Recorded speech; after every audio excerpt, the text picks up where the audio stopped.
Have you ever walked away from a conversation only to have it follow you home?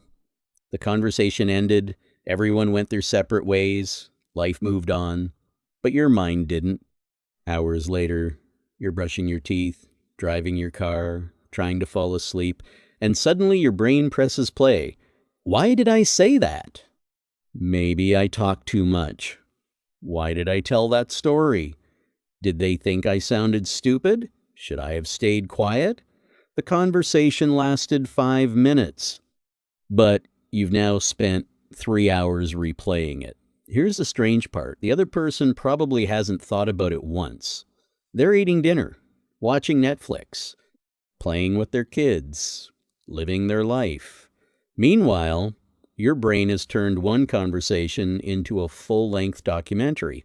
Why? Why does your mind replay conversations that everyone else has already forgotten? The answer is much deeper than most people realize.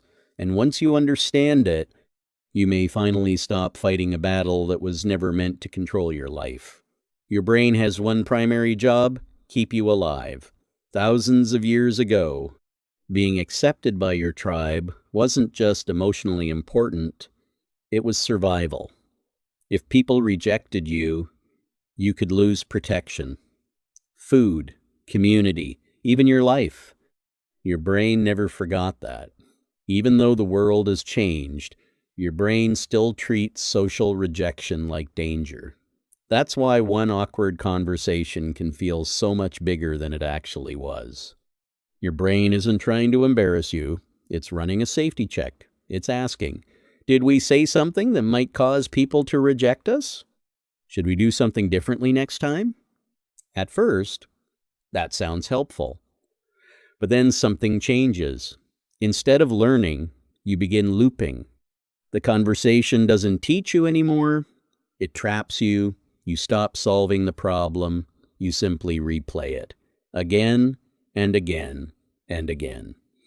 Psychologists call this rumination. It's when your mind keeps chewing on the same thought, believing that if it thinks about it long enough, it will finally find peace. But have you ever noticed what actually happens? The more you replay it, the worse you feel. That's because your brain mistakes repetition for importance. Every replay tells your mind this must be important. So your brain stores the memory even deeper. It's like walking through a field. The first time you cross it, there's no path. Walk the same route 100 times, eventually. So you've created a trail. Thoughts work the same way. Every replay strengthens the path, which makes the next replay even easier. And before you realize it, your brain automatically walks down the same road every time you're alone. But here's something almost nobody realizes. You're not replaying the actual conversation anymore. You're replaying your own interpretation of it. Those are completely different things. You don't know what the other person was thinking. You don't know if they noticed your awkward pause. You don't know if they cared about the sentence you're embarrassed by. Your brain quietly fills in all the blanks. And strangely, it almost always fills them with the worst possible explanation. Why? Because your brain is designed to spot potential danger, not guaranteed safety. It's preparing for rejection, even when rejection never happened. This is exactly why the Bible tells us to guard our minds. Not because every thought is true, but because not every thought deserves to be believed. One of the greatest lies your mind can tell you is this: if I think about this long enough, I'll finally feel better. But that's rarely how healing works. Healing doesn't usually come from replaying yesterday. It comes from learning, accepting, and moving forward. Think about Peter. After denying Jesus 3 times, do you think Peter replayed that conversation? Imagine hearing the rooster crow every morning. Imagine remembering every word, every look, every mistake.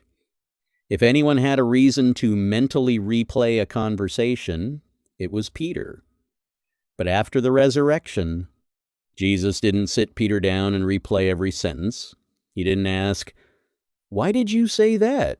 He asked something completely different. Do you love me? Why? Because Jesus wasn't trying to trap Peter inside yesterday. He was inviting Peter back into tomorrow. That's what grace does. Grace doesn't keep asking, "What did you say?" Grace asks, "Where are we going from here?" Maybe you've been asking yourself the wrong question. Instead of asking, "Why did I say that?" try asking, "What can I learn from that?" Those two questions create completely different futures. One keeps you trapped in shame, the other leads to growth. Healthy people reflect, anxious people replay. Reflection has an ending, rumination doesn't. That's a difference worth remembering. Here's something else that's fascinating. The people you're worried about are usually worrying about themselves. While you're replaying what you said, they're replaying what they said. Everyone thinks the spotlight is on them. Psychologists even have a name for this. It's called the spotlight effect. We naturally overestimate how much other people notice us. Most people aren't analyzing your every word, they're wondering whether you notice theirs. That realization alone can be incredibly freeing. So, what should you do the next time your mind starts replaying a conversation? First, pause. Don't argue with the thought, simply notice it. Second, ask yourself, am I remembering or am I rehearsing fear? Third, give the conversation to God. Not because you'll magically forget it, but because you were never meant to carry every social interaction as if your worth depended on it.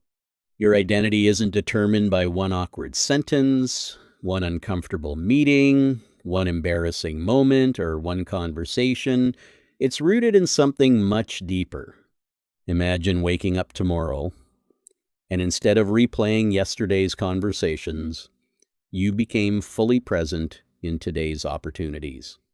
Imagine walking into your next conversation, not trying to be perfect, just trying to be genuine. Imagine trusting that people don't need a flawless version of you. They need an honest one. Because perfection builds pressure, grace builds people. So the next time your mind whispers, "Why did you say that?" answer with something better. That conversation is over. I've learned what I needed to learn.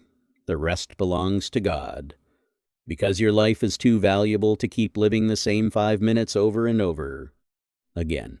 If this message encouraged you, I'd love to ask you one question. What's one conversation you still find yourself replaying? You don't have to share the details, just tell us what you've learned from it. Someone reading your comment may realize they're not the only one fighting this battle.